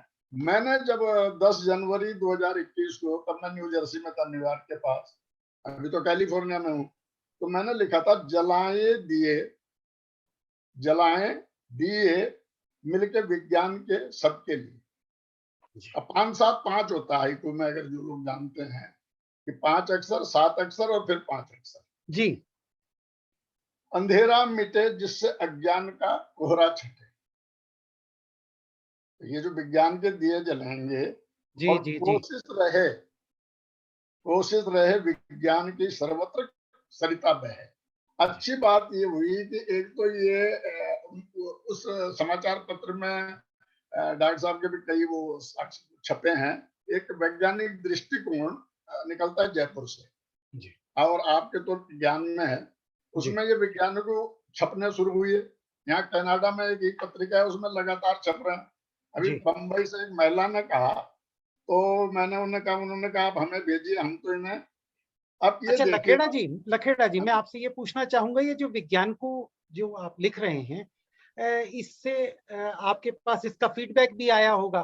पर्पस यहाँ ये है कि विज्ञान और हिंदी का तालमेल कैसे बने, ये सारी हमारी जो परिचर्चा है ये इसके इर्द गिर्द घूम रही है। तो संक्षिप्त में, बहुत संक्षिप्त में जानना चाहूंगा, क्या विज्ञानकों का कोई सकारात्मक योगदान हुआ विज्ञान, हिंदी के माध्यम से विज्ञान को प्रसारित करने में? देखिए, वैज्ञानिकों की उम्र है अभी इस माध्यम से, हाइकू की तो बहुत है, वैज्ञानिकों की उम्र अभी 8 महीने है। 8 महीने में यशपाल जी ने ज्यादा तो नहीं 20-30 वैज्ञानिकों लिख दिए। ऐसे हमारे 15-20 मित्रों ने जी विज्ञानिकों लिखना शुरू किया। ठीक है, उन्होंने अभी कहीं छपाए नहीं, या मैं कभी पुस्तक का रूप दूंगा तो वो भी उसमें आ जाएंगे।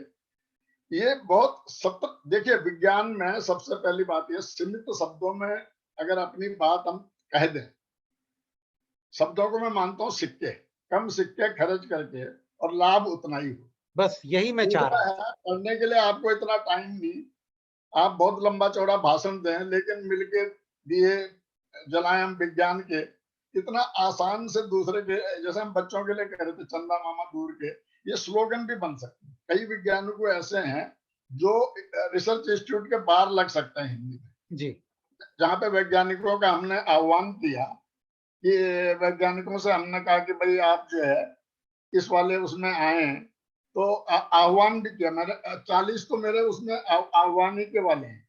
जी। अच्छा, मैं यहीं से आपको रोक करके यशपाल जी की तरफ आता हूं, क्योंकि वो वैज्ञानिकों के बहुत प्रशंसक रहे हैं। आपका क्या विचार है इस बारे में? इसके बाद हम अगले प्रश्न पर चलेंगे, क्योंकि समय की सीमितता है हमारे पास। आपकी आवाज नहीं आ रही है, आपका माइक ऑफ है शायद। लखेड़ा साहब को मैंने लिखा भी था कि ये स्पेशल विधा है, और ये इतनी छोटी विधा है, इसमें बहुत कुछ सब्सटेंटिव कहना तो बड़ा मुश्किल है।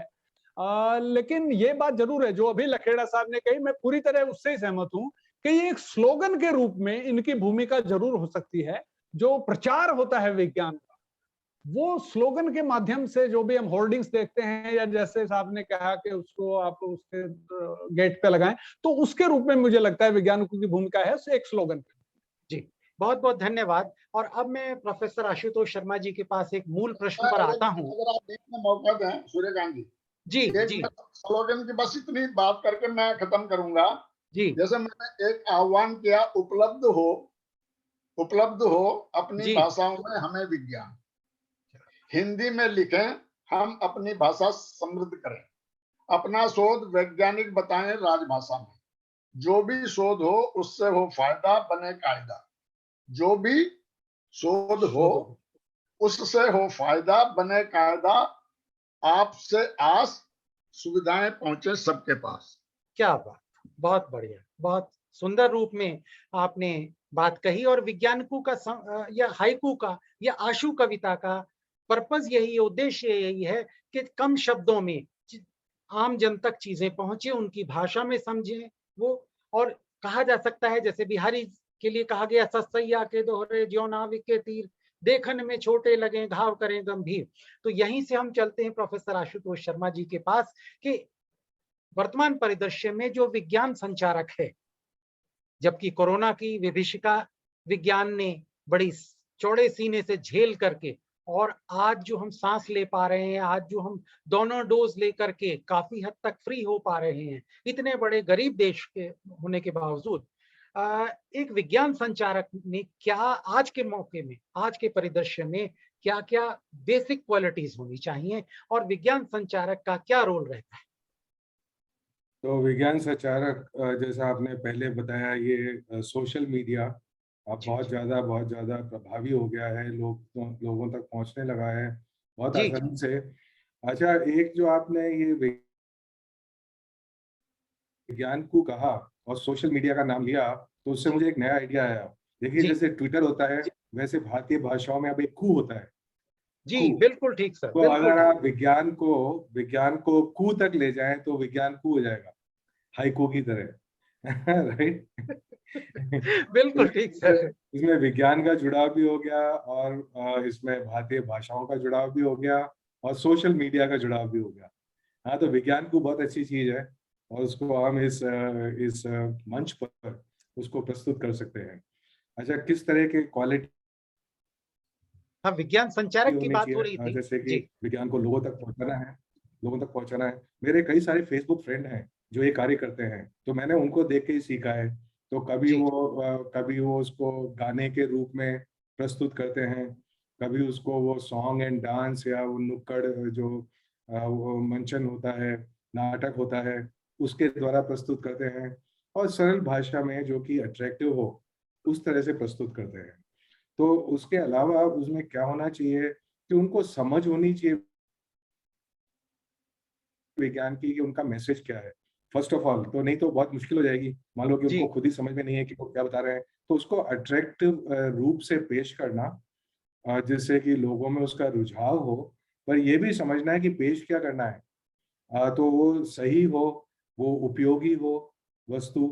तो उसमें ये सारे गुण जो हमारे विज्ञान प्रचारक हैं, प्रसारक हैं, उनमें होना जरूरी है कि वो विज्ञान को समझें, उसमें क्या चीज उपयोगी है उसको समझें, और उसको प्रस्तुत कैसे करना है, उसकी प्रस्तुति जो सभी लोगों को बहुत अच्छी लगे, लोग उसमें पार्टिसिपेट करें, उस तरह की होनी चाहिए। चाहे वो लोक संगीत हो, कुछ भी हो सकता है, उसमें लोगों की क्रिएटिविटी की जरूरत है, जिससे वो बहुत लोगों को आकर्षित कर सकें इसके अंदर। तो मैं यही समाप्त करूंगा। जी, नहीं, बहुत बहुत धन्यवाद। और एक बहुत सुंदर चर्चा। जी, आप कुछ कह रही हैं? समय तो मैंने कहा बहुत सुंदर चर्चा हो रही है जी, और अभी जो बस हम इसको अभी वाइंड अप किए लेते हैं। विज्ञान कू की बात कही जी, तो बैठे बैठे मैंने कुछ पंक्तियां विज्ञान कू पे भी लिखी है, लेकिन आप चर्चा को आगे रखें। जी, आप चर्चा को आगे करें। जी, हाँ, मैं सूर्यकांत जी, ये आपने कहा था विज्ञानकों का, मैंने इसकी परिभाषा भी देने की कोशिश की विज्ञानकों के माध्यम से। जी, इसकी अनुमति दें आप। जो भी हाइकू विज्ञान समझाए है विज्ञान को। क्या बात है, बहुत सिंपल, बहुत सिंपल। विज्ञान समझाए है विज्ञान को, ब्रह्मांड कथ्य विज्ञानकों में होगा सटीक तथ्य। क्या बहुत खूब। इसके लिए हाइकू की तरह चंदा न मामा, इसके लिए विज्ञानकों के लिए, इसके लिए हाइकू की तरह, हाइकू में प्रकृति वितरण में चंदा मामा ही रहता है। चंदाना मामा विज्ञान को कहेगा है उपग्रह। क्या दो टूक बाद विज्ञान को बोलेगा रात को रात। बहुत सही, बहुत सही। विज्ञान का उद्देश्य भी यही है कि अंधविश्वास को भगाए, और यही वजह थी कि हमारे भारतीय संविधान में साइंटिफिक टेम्परामेंट को एक राइट बना करके आम आदमी को, आम नागरिक को दिया गया। क्योंकि आज हमारी छवि सपेरों के देश से हट करके एक एक एक विज्ञान की चेतना से परिपूर्ण राष्ट्र की होती जा रही है। और अभी आपने देखा होगा आज के 1-2 दिन में ही, अभी आशुतोष जी ने एक फेसबुक पे शेयर किया कि हमारा जो इनोवेटिव इंडेक्स में जो इंडिया का कद है वो बढ़ गया है, इनोवेशन में भी, इनोवेशन के अंदर और दूसरी उसमें भी। अच्छा, यहीं से मैं चलता हूँ यशपाल जी के पास। ये बहुत देर से साइलेंट बैठे हुए हैं और मैं इनसे पूछना चाहूंगा, अच्छी विज्ञान कविता में क्या क्या होना चाहिए? हर कवि थोड़ा बहुत विज्ञान के शब्द डालता है। और एक माफी चाहूंगा सर, प्रोफेसर साहब और सभी सहचिंतकों से, कि इस तरह के भी लोग हैं जो कह देते हैं दिन हमारा सोडियम, रात है पोटेशियम। मैंने कहा प्रभु आपको नमस्कार, इस तरह की विज्ञान कविता हमें नहीं चाहिए। तो मैं, चूंकि यशपाल जी कवि हैं और इनकी बदौलत आज हम सब जुड़े हुए हैं, तो मैं यशपाल जी से जानना चाहूंगा कि अच्छी विज्ञान कविता क्या है? देखिए, सबसे पहले तो वो कविता होनी चाहिए जिसमें कविता का फ्लो हो, कविता की तरलता हो, सरलता हो, ग्राह्य हो, लोगों की समझ आए, लोगों को रोचक लगे। ये एक कविता की एक तो ये। दूसरा, उसमें विज्ञान होना चाहिए। खाली जो आपने कहा मैं उससे बड़ा मैं भी कई बार कहता हूं, तो उस तरह की विज्ञान कविता नहीं। अब देखिए, इसको डेफिनेशन देने के बजाय मैं अगर आपको एक कविता सुना दूं, बहुत बेहतर, मैं यही चाह रहा था। और आप तय करें कि वो विज्ञान कविता ठीक है कि नहीं। भाई प्रोफेसर साहब बैठे हैं, लखेड़ा जी बैठे हैं, दो महान हमारे सामने विज्ञान के क्षेत्र के लोग हैं, तो इनसे बेहतर तो कोई जज हो ही नहीं सकता। और ये जो कविता है, ये मेरे PG diploma in food and nutrition से निकली हुई कविता है, तो बिल्कुल तथ्य इसमें सामने आएंगे। और ये है संतुलित भोजन पर। मैं आपको एक कविता सुनाता हूं कि सृजन करे, पालन करे, करे रोग प्रतिकार, जिसमें तीनों गुण मिले वो सम्यक आहार। क्या बात है, बहुत बढ़िया, बहुत बढ़िया, एक्सीलेंट। सृजन करे, पालन करे, करे रोग प्रतिकार, जिसमें तीनों गुण मिले वो सम्यक आहार। और खनिज, विटामिन और वसा, कार्ब और प्रोटीन, जी, जिसमें पांचों तत्व हो उसमें वो गुण तीन। जी, बहुत बढ़िया। जिसमें पांचों तत्व हो उसमें वो गुण तीन। और सृजन वास्ते चाहिए भिन्न भिन्न प्रोटीन, अंडा, दालें, दूध हैं स्रोत श्रेष्ठ प्राचीन। क्या बात, क्या बात। और लालन पालन के लिए ऊर्जा का उपयोग, लालन पालन के लिए ऊर्जा का उपयोग, वसा कार्ब देते यहाँ सर्वाधिक सहयोग। बहुत बढ़िया, बहुत बढ़िया। और वसा, मांस, घी, तेल में ये ऊर्जा भंडार, ज्यादा खाने से मगर बढ़ सकता है भार।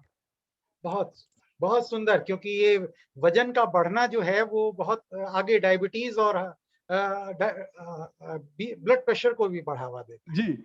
और कार्ब हर चीज वो जिसका मीठा स्वाद, और कार्ब हर चीज वो जिसका मीठा स्वाद, कंद मूल शक्कर मगर, कंद मूल शक्कर मगर, उत्तम फल अनाज।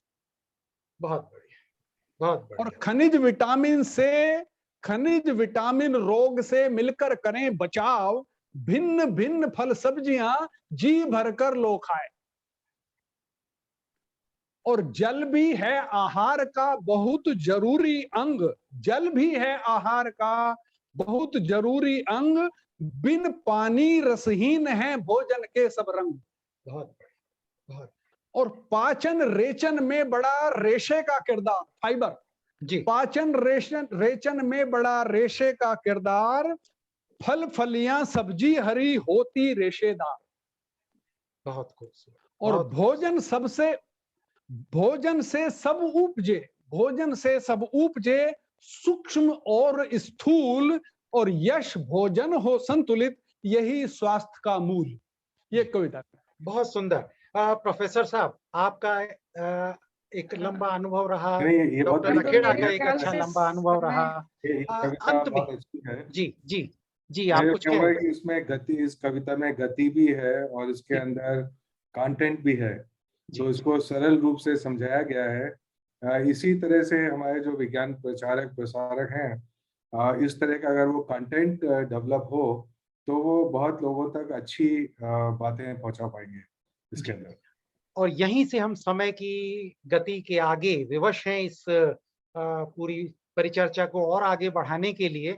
लेकिन आप सभी सहचिंतकों का, विशेष रूप से प्रोफेसर आशुतोष शर्मा, जिन्होंने अपने कीमती समय में से हमारे लिए इतना कम से कम 1 घंटा शायद 15-20 मिनट निकाले, हम आपका तहे दिल से आभार व्यक्त करते हैं। डॉक्टर सुभाष चंद्र लखेड़ा जी, आप यूएस से जुड़े हैं।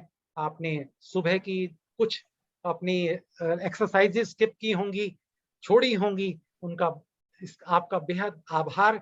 और आप तो प्राणवायु हैं यशपाल सिंह जी, तो जी, आपने मैं इन तो चीजों को बिल्कुल जोड़ा। आभारी हूँ, जी। क्योंकि ये इस कार्यक्रम और ये आप लोग सब, इसके मैंने आमंत्रण भेजा और आपने जी। स्वीकार किया और आगे आपने आशुतोष जी से कनेक्ट किया, लखेड़ा साहब से तो चलो मेरा भी परिचय था। आशुतोष जी को मैंने कलकत्ता में सुना था विज्ञान के मंच पर, और बहुत ही इनका उद्बोधन जो था वो संचारकों के लिए बहुत अच्छा था, और उससे एक लाइन मैंने पिकअप की थी, पता जी। नहीं इनके उद्बोधन से या किसके, मुझे ध्यान नहीं एग्जैक्टली। उसमें कहा था विज्ञान की कहानी लोगों तक पहुंचनी चाहिए, जी। और विज्ञान अगर कहानी के रूप में लोगों तक पहुंचेगा तो ये मेरे लिए एक बहुत ही मूल मंत्र बन गया। मैंने विज्ञान को कहानियों के रूप में, अब काफी कहानियां मैंने विज्ञान की जो है पकड़ी हैं और जी। मुझे बहुत अच्छी लगती हैं, और वो मेरे विचार से कहानी जो विज्ञान के, उनको अगर रोचक रूप से हम पेश करेंगे तो विज्ञान वो नीरस सब्जेक्ट नहीं रहेगा, वो जी। विज्ञान खाली तथ्य और फार्मूला और ये सब नहीं रहेगा, वो उसका बच्चों का भी मन लगेगा पढ़ने को। तो मेरा ऐसा मानना है। तो बहुत बहुत आभार आपका आशुतोष शर्मा जी, प्रोफेसर साहब, और डॉक्टर सुभाष लखेड़ा, जिन्होंने बड़ी इस निमंत्रण को स्वीकार किया। सुबह 7:30 बजे उठ के सारे काम छोड़ के उन्होंने इसमें लगा। और आपका तो आभार मैं व्यक्त करता हूँ, अभ्युदय का आभार व्यक्त करता हूँ, जिन्होंने अवसर दिया कि आप सबसे रूबरू होने का मुझे एक बार फिर से अवसर मिले। डॉक्टर झुनझुनवाला का बहुत बहुत आभार व्यक्त करता हूँ, जिन्होंने इस कार्यक्रम को मुझे आगे बढ़ाने के लिए कहा। तो बहुत बहुत आभार आप सबका। डॉक्टर इंदु झुनझुनवाला, अगर आप कुछ कहना चाहें तो। जी, मैं भी कहना चाहूंगी कि बहुत बहुत सुंदर परिचर्चा रही, और हिंदी से किस तरह से आप लोगों ने जोड़ा है विज्ञान को, और जैसे हाइकू लिखते हैं वैसे आपने विज्ञान को कह दिया, और मैंने बैठे-बैठे 5-7 विज्ञान को लिखे, लेकिन मैं आपको फिर कभी सुनाऊंगी, समय हो गया है। लेकिन अभी यशपाल जी ने जब दोहे सुनाए तो मैंने विज्ञान पर कुछ दोहे लिखे थे। अभी हमारा प्रदूषण दिवस और विज्ञान दिवस गया था। 1-2 सुना करके इस कार्यक्रम को समाप्त करती हूँ, आप सभी को धन्यवाद देते हुए जी, कि स्वागत है। पीपल 24 घंटे ही ऑक्सीजन दे जाए, आधा घंटा बैठ जा, कैंसर भी खो जाए। क्या बात है, बहुत और खूब। तुलसी के पत्ते सदा जल के संग सुहाए, रोग शोक सारे मिटे विपदा दूर भगाए। बहुत खूबसूरत, नीम बहुत भले खूबसूरत। ही कटु लगे, खून साफ कर जाए, दमड़ी खर्च न हो कभी, चमड़ी भी चमकाए। क्या बात क्या है। बात और है। पीपल के पत्ते घिसो, रस को भर लो हाथ, कानों में जो डाल दो, पीड़ा ना हो साथ। चलिए, और बहुत अच्छा। वृक्ष ही जीवन स्रोत बन, हरे प्रदूषण भार, वायु और आवाज के सभी मिठाए छार। तो इस तरह से मैंने बहुत सारे लिखे थे, लेकिन अभी वक्त नहीं है, वक्त काफी हो गया है। तो मैं आप सभी का बहुत बहुत आभार प्रकट करती हूँ, और मैं भेज दूंगी लखेड़ा जी को जो मैंने अभी हाइको नहीं विज्ञान को जो लिखा, वो भी आप लोगों को भेज दूंगी। लेकिन आज की ये चर्चा में बहुत सुंदर इसलिए सबसे ज्यादा रही कि हमने जिस विषय को लिया था हिंदी में, विज्ञान के हिंदी के प्रचार प्रसार में विज्ञान की भूमिका, उसकी सहभागिता, और उसकी सहभागिता को आप लोगों ने साबित ही नहीं किया बल्कि आगे का मार्ग दिखाया है। और हमें अब यथार्थ की धरती पर रहकर इस पर काम करना है। जो हो गया, जो नहीं हो रहा है, उसकी चर्चा से बेहतर है कि हम आगे और क्या कर सकते हैं, किस तरह से भूमि तैयार कर सकते हैं, किस तरह से इस चीज को आगे लेकर जा सकते हैं, इसका प्रयास होना चाहिए हमेशा। तो बहुत बहुत धन्यवाद, बहुत अच्छा लगा आप सभी को बहुत बहुत सुनकर। आभार। अभ्युदय अंतर्राष्ट्रीय संस्था की तरफ से मैं डॉक्टर आशुतोष शर्मा जी का, सुभाष चंद्र लखेड़ा जी का, और बहुत बहुत सुंदर संचालन के लिए सूर्यकांत शर्मा जी का, और जी, सबको बहुत जोड़ने वाले हमारे यशपाल सिंह जी का, सभी का बहुत बहुत धन्यवाद। नमस्कार। इंदु जी आपने सभी की कविताएं सुनी, आप कहें तो मैं भी 4 लाइन सुना दूं। एकदम जी, जरूर जी, जरूर अरे वाह, स्वागत है, वाह, बिल्कुल बिल्कुल सर, स्वागत बिल्कुल। है। अरे सर, सर बिल्कुल। वंडरफुल। उसका जी। कारण ये है कि ये कविता मैं जब 6 साल का था तब पढ़ी थी। ओह, वो मुझे हरदम याद रहती है। इस कविता में विज्ञान भी है और जी। दर्शन भी है। जी जी तो जी एक चीज जो मैं ये कहना चाहूंगा कि जब हम अपनी भाषा में किसी चीज को याद करते हैं तो वो तो याद बिल्कुल रहती याद, है। जी लेकिन अब मेरे को अंग्रेजी की उस वक्त की पढ़ी हुई कोई कविता याद नहीं होगी, कोई जी जी दर्शन याद नहीं होगा, कोई विज्ञान याद नहीं होगा। जी तो जी इसमें मतलब जैसे कि कविता ये थी, पत्ते गिरते हैं पीले और पुराने गिरते हैं, पत्ते झड़ते हैं पीले और पुराने गिरते हैं, खेत वही है, खेत की मेंढ वही है, वाह। क्यों पुरानी बातें हम मन से चिपकाए फिरते हैं, क्या बात है। सूखे पत्तों पर हम शोक नहीं करते हैं। हाँ, तो इसके अंदर जो भाव हैं, जी। जो इसके अंदर दर्शन है, वो अभी तक मुझे मतलब प्रासंगिक लगता है, जबकि बहुत बाकी सुंदर, चीजों में जो बहुत सुंदर। अंग्रेजी में पढ़ी वगैरह हुई वो सब भूल गए। हाँ, बाबा बाबा ब्लैक शीप का कोई मतलब नहीं है, जी बिल्कुल लेकिन ये बिल्कुल। कविता बिल्कुल। जो 6 साल में पढ़ी 60 साल में भी याद है। जी बहुत सुंदर सर। ऐसा